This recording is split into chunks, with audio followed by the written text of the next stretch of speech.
6ാം ക്ലാസ്സിലെ English first യൂണിറ്റിലെ ഓണപരീക്ഷയ്ക്ക് ചോദിക്കാൻ സാധ്യതയുള്ള ഒരു ചോദ്യവും അതിൻ്റെ ഉത്തരവും നോക്കാം. ആക്ടിവിറ്റി 2.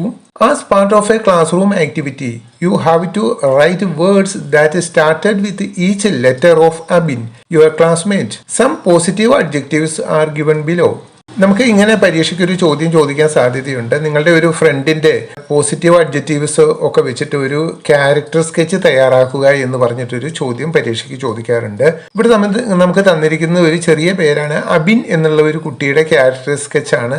പോസിറ്റീവ് അഡ്ജക്റ്റീവ്സും അല്ലാത്തതുമായ കുറച്ച് വേർഡ്സ് ഇടകലർത്തി തന്നിട്ട് അതിൽ നിന്ന് നമ്മൾ അബിന്റെ പേരിലെ ABIN തന്നിട്ടുണ്ട്. ഇതിന് ചേരുന്ന പോസിറ്റീവ് അഡ്ജക്റ്റീവ്സ് ആണ് നമ്മൾ എഴുതേണ്ടത്. ഞാനിവിടെ അബിൻ്റെ ഉത്തരം എഴുതിയിട്ടുണ്ട്. A active, B bright, I impressive, N notable. Positive adjectives ആദ്യം എഴുതുക. അതിലെ ഓരോ വേർഡ്സും വെച്ചിട്ട് ഒരു ക്യാരക്ടർ സ്കെച്ച് തയ്യാറാക്കുക. പോസിറ്റീവ് അഡ്ജക്റ്റീവ്സ് A മുതൽ Z വരെയുള്ളത് ഞാനിവിടെ കൊടുത്തിട്ടുണ്ട്. ഓരോന്നിലും 2-3 എണ്ണം വാക്ക് വീതം ഞാനിവിടെ എഴുതിയിട്ടുണ്ട്. ഇതെല്ലാവരും ഒന്ന് വായിച്ച് മനസ്സിലാക്കുകയാണെങ്കിൽ നമുക്ക് ഇത്തരം ചോദ്യം വന്നാൽ എളുപ്പത്തിൽ ഉത്തരം എഴുതാൻ സാധിക്കും. ക്യാരക്ടർ സ്കെച്ച് നമുക്ക് എഴുതാൻ തീർച്ചയായിട്ടും ചോദിക്കും. ചിലപ്പോൾ നിങ്ങളുടെ പേരിൻ്റെ തന്നെ ആയിരിക്കും ചോദിക്കുക. അങ്ങനെയാണെങ്കിൽ എല്ലാവരും അവരവരുടെ പേരിൻ്റെ പോസിറ്റീവ് അഡ്ജക്റ്റീവ്സ് വെച്ചിട്ട് ഒരു ക്യാരക്ടർ സ്കെച്ച് എഴുതി പഠിച്ചു വെക്കുന്നത് നന്നായിരിക്കും.